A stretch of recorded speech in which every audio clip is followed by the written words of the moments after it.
noite a todos que me assistem, bom dia, boa tarde, dependendo da localidade.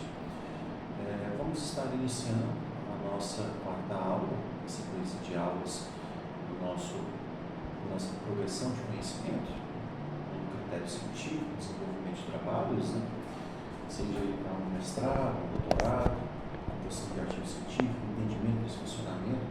Essa é a ideologia desse nosso curso, dessa nossa sequência de aulas.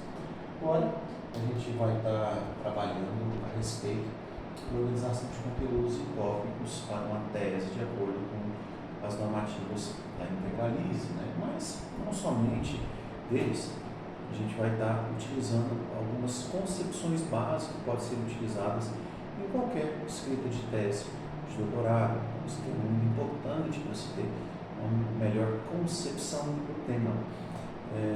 Para quem assistiu o vídeo acerca da escrita da dissertação, se assemelha bastante a dissertação e a tese. O que difere é a massa de conteúdo e o rigor na escrita, tal como o aprofundamento daquela linha de pesquisa. Os objetivos da aula é compreender a estrutura exigida para a produção de uma tese, um texto integralista, não somente este, distinguir as especificidades da tese em relação às dissertações e artigos. A gente já viu um pouco sobre esse tema. Aprender a organizar capítulos, tópicos e argumentos de forma lógica e progressiva. Aplicar critérios formais, científicos e acadêmicos na composição de uma tese. Novamente, quando se teve essa estruturação do nosso conhecimento científico, começou-se lá no início das primeiras aulas, a gente observa que a escrita científica em si, ela segue um protocolo. Quando se tem essa concepção de protocolo, se segue passo a passo, fica mais simples estar se constituindo qualquer que seja a obra. Às vezes pode até ficar um pouco repetitivo ter uma aula sobre a tese. Porém, é importante a gente ver as distinções entre um e outro, que a gente vai estar trabalhando isso mais aprofundado. Bom, o embasamento ensinado no Manual Técnico para a Construção da Dissertação da Tese, disposto pelo meu companheiro aqui, professor Dr. PhD Salles, que é o pesquisador no Centro de Pesquisas da Integralize. O Manual Técnico, esse e foi elaborado para atender a demanda por parte da comunidade acadêmica, em que atendemos esses países lusófonos, principalmente no Brasil, durante a preparação dos cursos de mestrado e doutorado. Então, tanto para o mestrado como para o doutorado, esses protocolos, esses regimentos, eles são aplicáveis, e a gente estuda eles detalhadamente para poder ter uma concepção melhor a respeito desse nosso conhecimento. Então, vamos estar abordando alguns trechos, algumas concepções que nos auxiliem na escrita dessa nossa tese. Bom, o que seria a tese? A tese é um documento que representa o resultado de um trabalho experimental ou exposição de um estudo científico de tema único, bem delimitado, elaborado, com base em investigação original, é feito sob orientação do professor doutor e visa a conclusão para o curso, para a obtenção do título do curso de doutorado, ou seja, do título de doutor. Então, ele representa todo o resultado de um trabalho experimental ou exposição daquele estudo científico que você está desenvolvendo, a fim de ter um material coeso a respeito daquele tema. É a obra de toda uma estruturação de conhecimentos que veio lá na sua pós-graduação, no mestrado, até chegar no seu doutorado. Você sintetiza isso a fim de estar obtendo o seu título de... Bom, basicamente, o nosso sistema de escrita da tese de doutorado tem algumas normativas que diferem um pouco da dissertação. Inicialmente, no mínimo, sugerido até 150 laudas, Tal como o mestrado, as 150 laudas, elas são a exigência textual do trabalho. Não estou falando de referências, não estou falando de elementos pré-textuais, é o próprio corpo do trabalho que a gente escreve, Pode até se adequar, resumo, com a parte estruturante do texto, mas o corpo da sua tese, ele tem que possuir ao mínimo 150 páginas. Você não pode passar de 300, porque senão o trabalho fica muito extenso para uma análise posterior. Então, a gente tem que ter a abordagem detalhada, sim, porém não pode ficar postergando aquele assunto demais, senão se torna muito extensivo para poder fazer uma leitura. Importante. Não se esqueça que a tese ela deve apresentar um teor de ineditismo. O que seria isso? Ou seja, tem que ser um estudo novo. Professor, eu comecei a desenvolver minha linha de pesquisa, eu tenho que fazer algo do zero? Não, você pode complementar com alguma ideia, com algum contexto que seja novo. Então, isso daí pode ser um embasamento da sua tese a fim de esgotar aquele assunto. Foi numa vertente educacional, então você pode permanecer naquela vertente educacional desde que tenha alguma novidade naquele assunto, algo novo a ser abordado, um contexto que antes não teria sido abordado. É a evolução do seu trabalho, né? Você vai abordar aquele tema de forma mais detalhada, pode pegar alguns conceitos iniciais da sua dissertação e desenvolver por meio dela uma tese. Então você vai estar trabalhando isso de forma mais específica, porém não deve conter aquela repetição de ideias, não é pegar a sua dissertação e ampliar a escrita dela em uma tese. Não, você pode até se embasar em uma ideia da sua dissertação de mestrado, porém a ideia da tese ela tem que ser outra, tem que ser nova, pode ter relação com o assunto, porém algo novo. Bom, aqui a gente analisa uma estrutura, né, a respeito da nossa tese. O pesquisador tem-se o nome do estudante e aqui o contexto da nossa estruturação do trabalho, né? A data de análise, por exemplo, aqui a gente colocou como 18 de janeiro de 2025, só para poder ter uma noção do nosso parecer analítico da nossa tese. É muito interessante para a gente já ir se familiarizando com alguns conceitos da tese.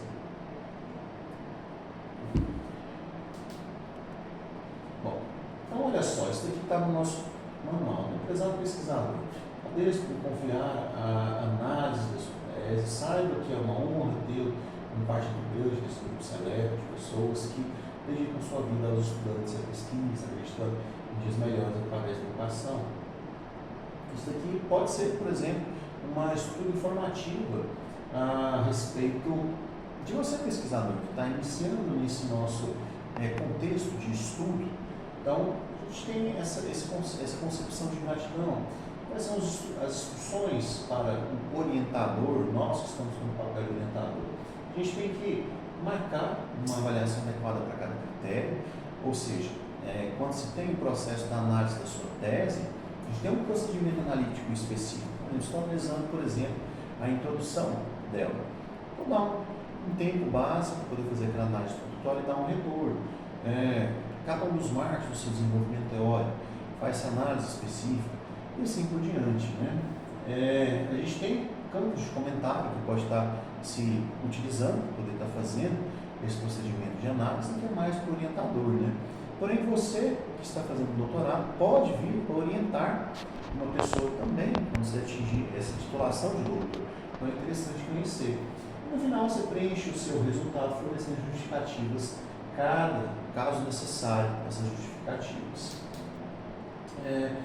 Porque a gente tem alguns elementos pré-textuais que são obrigatórios, né? A nossa capa, folha de rosto, ficha monográfica, folha de aprovação, como a nossa dissertação de mestrado. Porém, para você, doutor, que está fazendo doutorado, posteriormente vai ter esse processo de adequação, se preenche essa ficha aqui a fim de ter um desenvolvimento melhor do seu trabalho. Então, após a análise da sua tese, você vai verificar, apresenta a capa? Sim ou não? A formatação está correta? Correta, ok. Ajustar quais ajustes, né? Características exigidas do texto estão competentes, apresenta, pode melhorar. Unidade textual, ótimo, boa, pode melhorar. Isso aqui é um exemplo de sistema analítico para você que está fazendo um doutorado, poder fazer essa análise e estruturar a sua análise com maior coerência. A gente tem para cada um dos elementos, né? Nesse caso aqui a gente tem os pré-textuais obrigatórios, capa, folha de rosto, ficha catalográfica, folha de aprovação, que já foram faladas anteriormente. A novidade é a nossa tabela que a gente pode estar fazendo o preenchimento dela para poder facilitar o trabalho. O doutorado, para que você está com o papel de doutor, possivelmente você pode vir a orientar outros mestres, então é interessante ter esse instrumento no seu catálogo de análises. Tem isso ainda, né, o nosso resumo abstrato, resumo e sumário, mesmo os procedimentos. Você vai analisar, por exemplo, o mestre envia para você vai fazer análise daquele material, verificar o que pode se melhorar. Para você que está escrevendo uma tese, são elementos obrigatórios. Eu coloquei a distinção nesse nosso estudo da tese, porque senão ficaria um tanto quanto repetitivo, né? Observa-se o material das exigências constantes numa dissertação e numa tese, eles são muito semelhantes. Então, para a gente estar aprimorando o teor de conhecimento, é interessante a gente fazer a análise de cada um dos termos que você escreveu. Você está tendo um aprofundamento daquele conteúdo, isso é muito importante. Temos agora os nossos elementos que são opcionais, né? Dedicatória, agradecimentos, epígrafes. Lembre-se, pesquisador, quando você for colocar isso em uma tese de doutorado, tal como uma de mestrado, uma dissertação de mestrado, isso tudo vai ser analisado. Não é somente colocar e pensar, nossa, não é obrigatório, então não vai ter nenhum critério de análise. Tem-se sim um critério de análise, tem-se sim uma averiguação, tal como os outros elementos. Porém, esses aqui são opcionais, então você pode vir ou não a colocar ele no seu trabalho. Tem-se ainda, né? Falei também bastante na nossa última aula a respeito da lista de ilustrações, lista de tabelas, lista de quadros. Se o seu trabalho abranger esses conceitos, abranger essas estruturas, você deve estar fazendo a utilização dessas listas. Ora, se o seu trabalho tem tabela, tem-se uma lista de tabelas para poder ficar mais organizado. Se o seu trabalho tem quadros, ilustrações, coloque uma lista de quadros, uma lista de ilustrações, professor, mas isso não é obrigatório. Porém, lembre-se que você está seguindo o rigor metodológico de uma tese de doutorado. Se colocar tabelas a ermo no trabalho, ilustrações a ermo, não tem uma lista, fica incoerente, demonstra falta de comprometimento. Então, é bom estar se fazendo isso, tá? Então, caso você veja a necessidade de estar utilizando algum desses elementos, é bom colocar essas listas, tal como uma lista de abreviatura, se for assim fundamental. Agora, alguns elementos da nossa contextualização textual, né? Tem-se aqui a introdução, tem-se o problema e a problematização, justificativos, objetivos, marco teórico. Quando você for desenvolvendo o seu trabalho, você pode colocar essa tabela novamente como um quesito de análise pessoal, tal como você pode utilizar para poder estar analisando algum trabalho de um orientado seu. Então, pode estar fazendo uso disso aqui. São elementos, tal como na nossa dissertação, que tem que estar constante na sua estrutura de trabalho, tá? O marco teórico aqui, ele é mais pesado do que numa dissertação. O marco teórico no doutorado, ele é bem extenso, então a gente acaba desenvolvendo mais as nossas concepções por meio da leitura, por meio da análise. Então, a gente tem que ter bastante atenção nessa parte. Tem-se aí seu marco metodológico também, a apresentação dos resultados, análise e discussão dos dados, conclusão e recomendações, caso hajam essas recomendações para estudos posteriores, né? Que a gente, na nossa metodologia, a nossa apresentação dos resultados, que às vezes pode vir em comum com a discussão desses resultados, e a conclusão, que é o fechamento do seu trabalho. Tudo isso daí deve ter um procedimento de análise detalhada, tá? Já tinha tocado também anteriormente na última aula. Então, caso você tenha curiosidade de ver mais um detalhamento, verifique nela. São tópicos que devem estar constantes no seu trabalho, fazem parte da estrutura da sua tese. Demais, a gente observa os nossos pós-textuais, né, que são referências, apêndices e anexos. Do mesmo jeito que nos tópicos anteriores, após a escrita, você vai estar fazendo uma análise pormenorizada deles. Então, tem que fazer esse processo de análise, tem que fazer essa construção de concepções para ver se está adequado ou não, pode melhorar ou não. Ora, se você usou o rigor X no mestrado, você vai ter que usar um rigor 2x na tese, ou seja, dobro de rigor. É um trabalho mais avançado, é um trabalho mais detalhado. Então, por isso que eu passei essa tabelinha, para a gente estar acompanhando isso de forma mais formal, mais estruturada. E uma análise complementar aqui, né?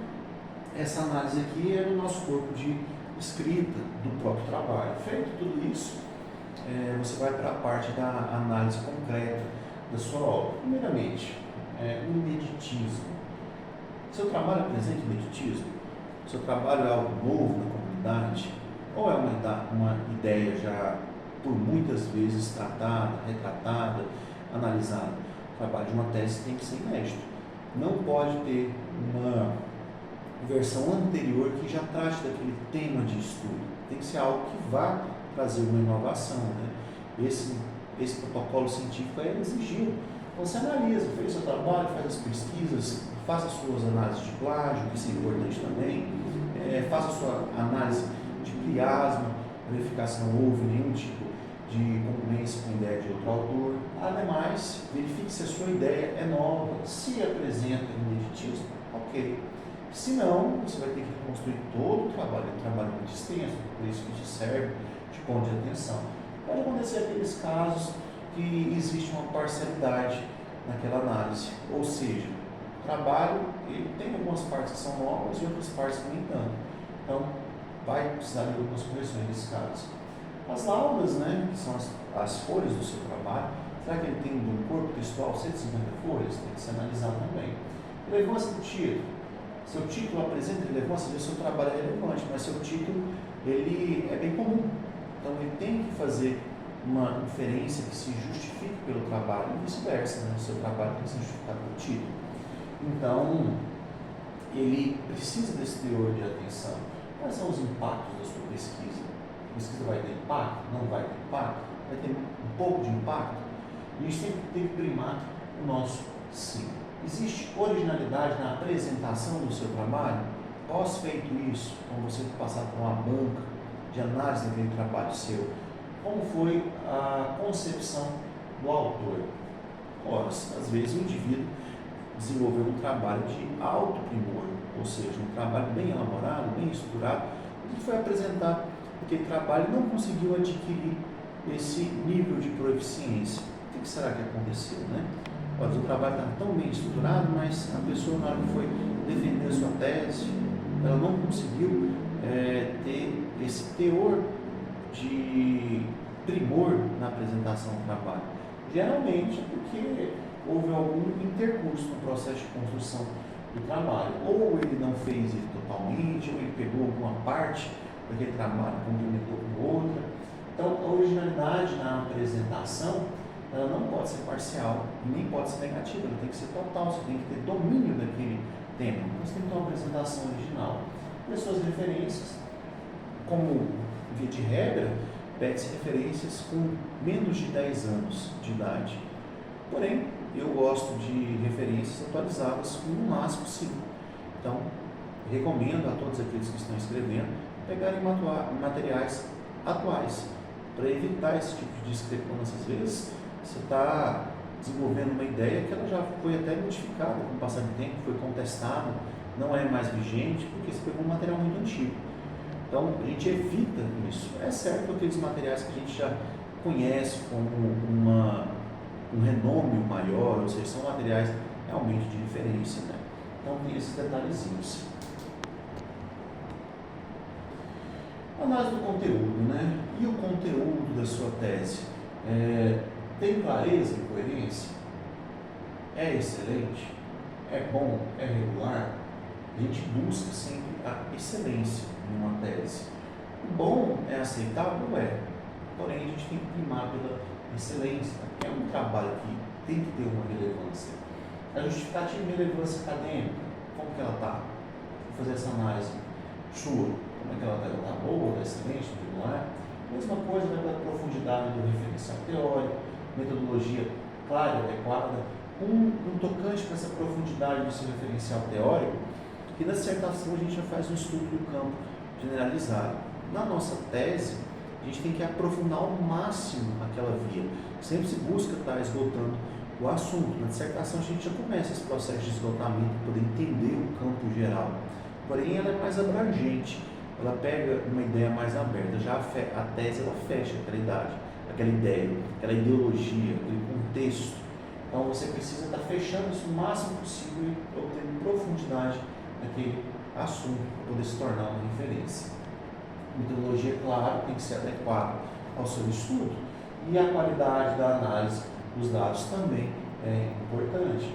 Essa fichinha aqui você pode preencher na medida que você está desenvolvendo o seu projeto, tal como você pode preencher ela quando você for orientar alguma pessoa. Tá? Então, isso aqui é um material bem interessante para poder estar tendo o seu acompanhamento. E alguns elementos, né? A solução que o seu trabalho apresenta, ele é inédito? É uma argumentação e desenvolvimento adequado? Tem conclusões coerentes, bem estruturadas? Ou seja, o ineditismo ele é fundamental naquela concepção do seu trabalho. Tem que ser inédito, né? Mas não é somente isso que é importante numa tese. Como você argumenta e desenvolve aquele trabalho também tem grande relevância. Então, as conclusões no final, eles têm relação com a sua argumentação e a sua estrutura do trabalho. Tudo isso aí é o que dá o diferencial de uma tese para uma dissertação. A sua tese ela vai se aprofundar ao máximo que você consegue aprofundar naquele assunto, enquanto a dissertação ela é mais aberta.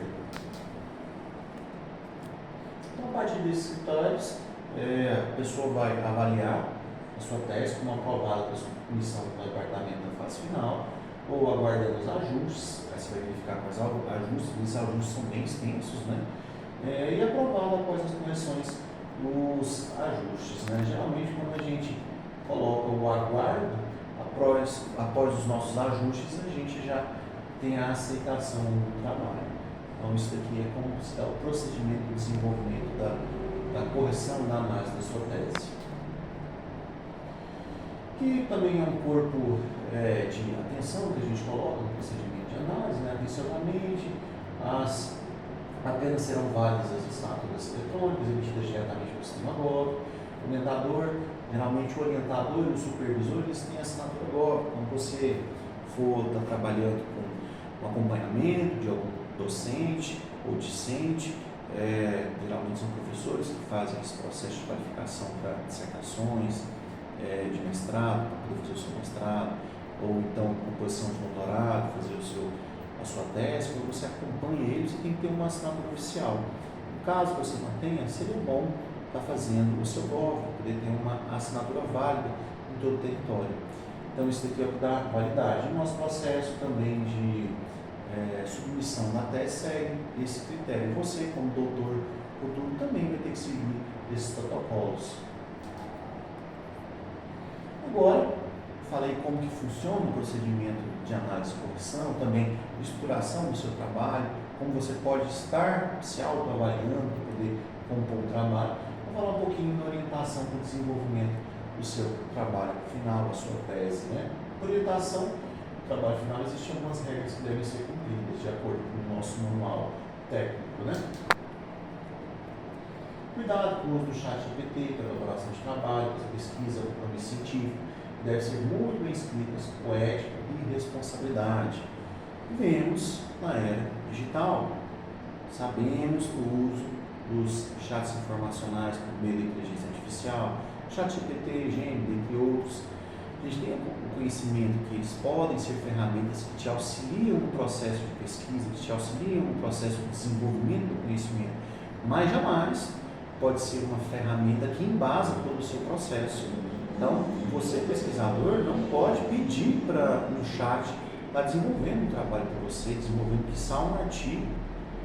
Você pode pedir para ele poder fazer uma análise, uma correção de um trecho que você já escreveu, verificar se está bom, quais são os pontos sugestionáveis para melhora, mas o processo de agregação do saber ele parte de você, pesquisador. Jamais pode partir de uma inteligência artificial, porque você avalia o agente humano no processo. O agente humano, ele precisa estar se desenvolvendo. Aliás, se você está fazendo uma dissertação, uma tese, que no nosso caso, é você que tem que se desenvolver. A inteligência artificial ela já está embasada e desenvolvida da forma que ela poderia estar naquele momento. Ela não vai ter um crescimento por meio do estudo. Então, você, pesquisador, vai ter um crescimento por meio desse estudo. Então, você precisa ter uma coerência de análise. Pode usar a ferramenta? Pode, mas jamais com o recurso principal de escrita. E hoje em dia, observa-se de forma pesada escritas de tese, artigos, dentre outros elementos que são embasados prioritariamente em inteligências artificiais.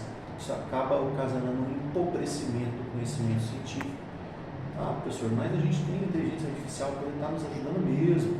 O agente humano é para operacionalizar a estrutura artificial e não em si para poder desenvolver aquele conhecimento. De fato, o agente humano ele é capaz de operar uma inteligência artificial, mas lembre-se que no processo de construção de uma tese, no processo de obtenção de um título de doutor, é você, estudante, que está sendo avaliado na inteligência artificial. Então, o crescimento tem que ser seu, não unicamente por meio de uma inteligência artificial, e sim o conhecimento pessoal seu tem que ter um nível de agregação e aquisição adequado. Bom, no caso a pesquisa envolva os seres humanos, todos os questionários devem ser submetidos a uma análise no Comitê de Ética, do Centro Internacional de Pesquisas Integralize, através do e-mail pedagógico @cepintegralize ou através do WhatsApp.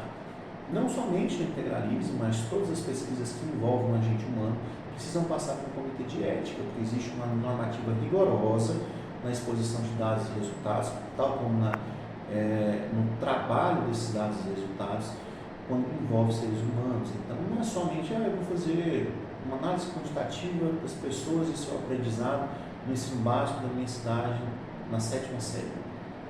Aí você vai elaborar uma prova e aplica essa prova para as pessoas poderem avaliar quanto elas aprenderam. Depois você tabela aquilo e joga numa tese sua.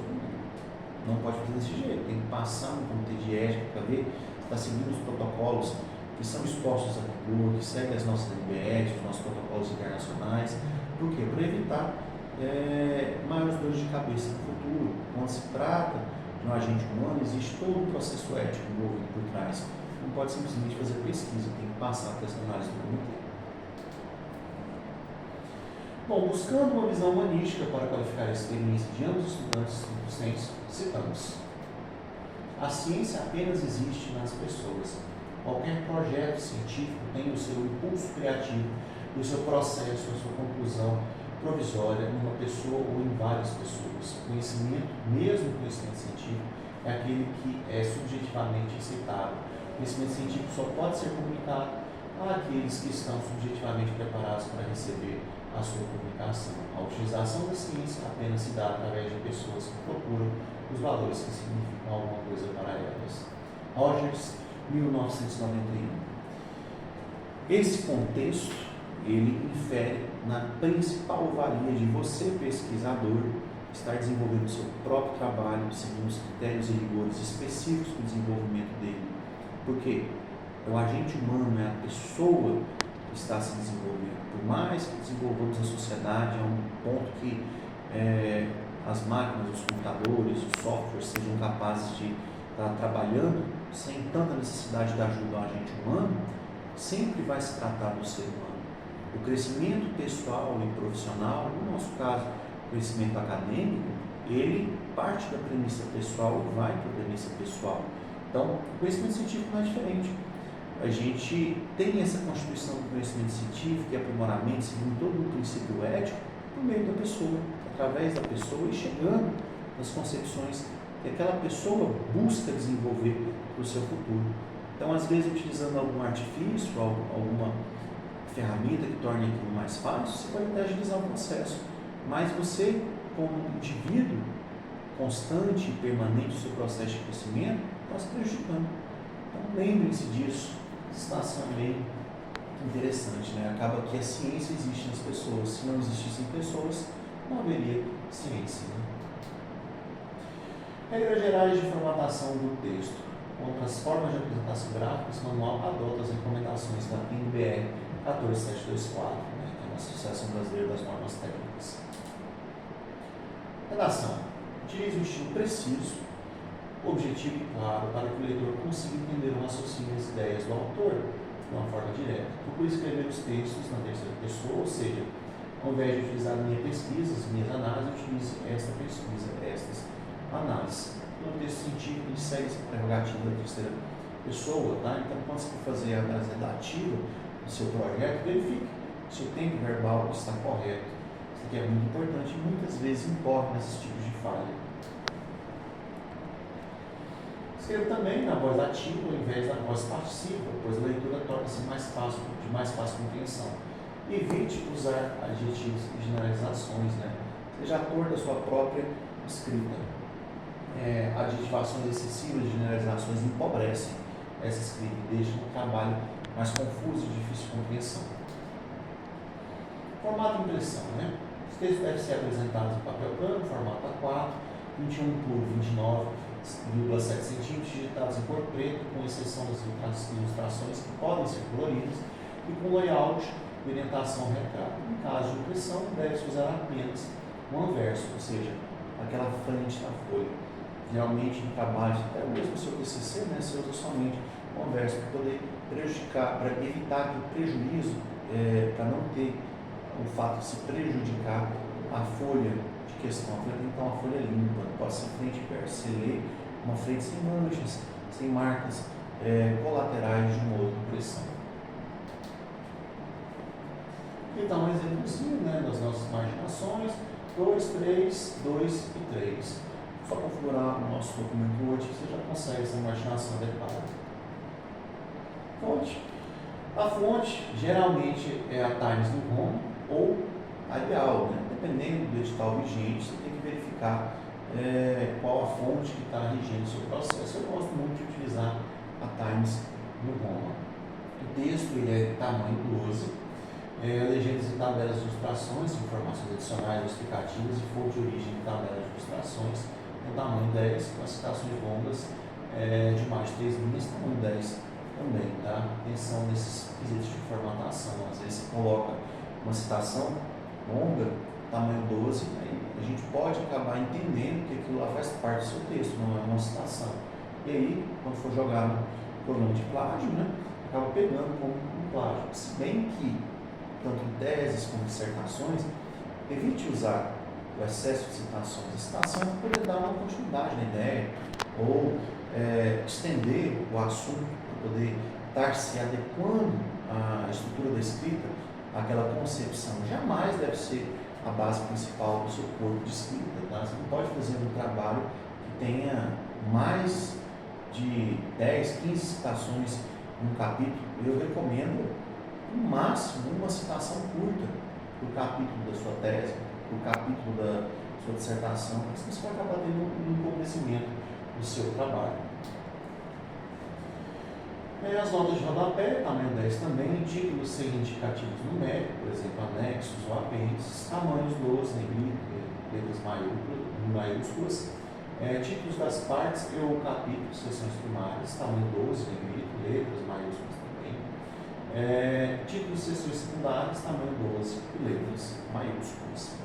São algumas adequações normativas da nossa fonte. Tem um manual também para se disponibilizar. Dependendo do seu trabalho, da sua tese ou dissertação, você consegue esse material com disponibilidade bem simples. Né? Já que é protocolado pela ABNT, as normativas fundamentais, é só você seguir a normativa geral que você consegue isso.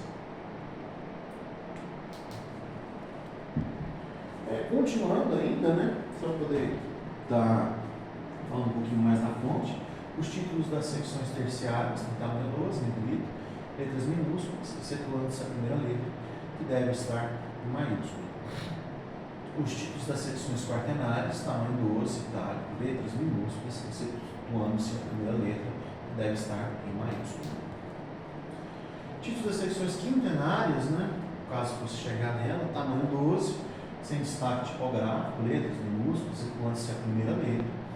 Títulos de tabelas e ilustrações, tamanho 12, em negrito, letras minúsculas, excetuando-se a primeira letra, que deve estar em maiúsculo. Numeração de páginas e folhas tem que estar em tamanho 10. Espaçamento, né? Texto normal e meio. Segue-se como padrão científico esse espaçamento, exceto que a normativa diga algo diferente. Sumar listas de ilustrações, tabelas, listas de abreviaturas, siglas, listas de símbolos, citações longas, notas de rodapé, os resumos em vernáculo em língua espanhol, o espaçamento simples, então isso aí é importante. Nos tipos de secções e subsecções devem ser separados do texto, isso precede, isso sucede com o espaçamento de meio em branco. referências, o espaço é simples, separadas entre si por um espaço simples em branco. Seção Brasileira de Normas Técnicas, 14724 de 2011, né, que é a nossa normativa. Caso esteja em dúvida, consulte ela que você vai ver todas as normas específicas. O alinhamento, né? O texto tem que ser justificado, né? De forma que os bloquinhos bonitinhos, poder ter uma estética mais agradável. O recuo da primeira linha é 1,25. O recuo de parágrafo para citação diretas com mais de 3 linhas, 4 centímetros, partindo da margem esquerda. Títulos de todas as secções, primária, secundária, terciária, quaternária e quaternária, têm que ser alinhados à sua esquerda. Paginação, todas as folhas do trabalho, a partir da folha de rosto, devem ser contadas sequencialmente, mas não são numeradas. A numeração é colocada a partir da primeira folha, da parte textual, introdução. Em algarismos arábicos, tamanho 10, no canto superior direito da folha, a 2 centímetros da borda superior, ficando o último algarismo a 2 centímetros da borda direta da folha. Eu poderia explicar as normativas, dar uma concepção mais adequada, mas isso daqui, gente, é parâmetro normativo da instituição, são parâmetros normativos também embasados em IBRs, né? Então, a gente vai ter um certo rigor normativo em todos os processos de trabalho que a gente for estar se fazendo. E, geralmente, eles seguem esse contexto. Por isso que eu estou efetuando uma leitura. Eu tentar explicar ponto a ponto o que é 2 centímetros de borda superior, que isso tem que dar um alinhamento normativo estético no processo de impressão, e por conta disso vai ficar alinhado caso você vá fazer um encadernaamento daquele trabalho, sem prejudicar a escrita. Isso não é fundamental para o entendimento do seu processo de formatação. Então, eu estou passando uma leitura superficial para que você tenha contato com isso. Caso você queira voltar ao vídeo, dar uma analisada maior, pegar a sua NBR para poder ter essa contextualização, pode estar fazendo isso também. Ainda temos aqui as numerações das secções e alíneas. Isso aqui é importante porque gera geralmente um conceito de dúvida muito frequente no processo de escrita do trabalho. Secção primária, caixa alta, em destaque. Secção secundária, 1.1, secção secundária, destaque também, primeira maiúscula, a palavra. Secção terciária já perde destaque. Secção quaternária e secção quintenária. São as secções do nosso trabalho em análise. Bom, aqui tem um exemplo, né? Inclusão escolar no Brasil. Aí 1.1, inclusão em suas dimensões, 1.1 ponto, declaração Salamanca, 1.1, né? Objetivos e atividades posteriores. Uns pontinhos, para poder estar se lembrando, mas são exemplos de alienações de estruturas de escrita titulares do nosso trabalho.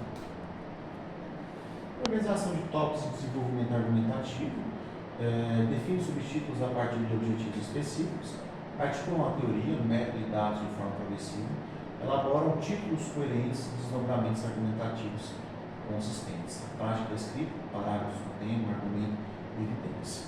A organização dos seus tópicos de desenvolvimento argumentativo, eles devem ter esses conceitos de definições.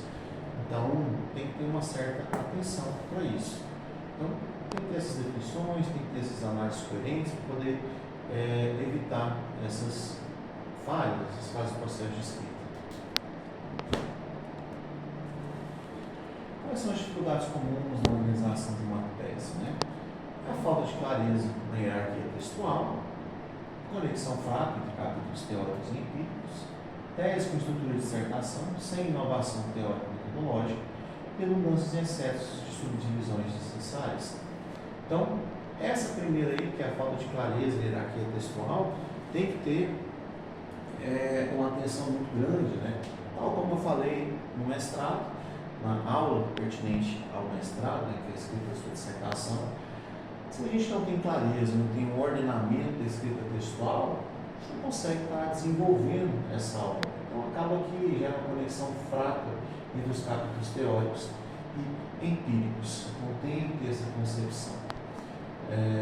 A clareza e a hierarquia textual quer uma conexão mais forte para ter-se essa estruturação da hierarquia textual.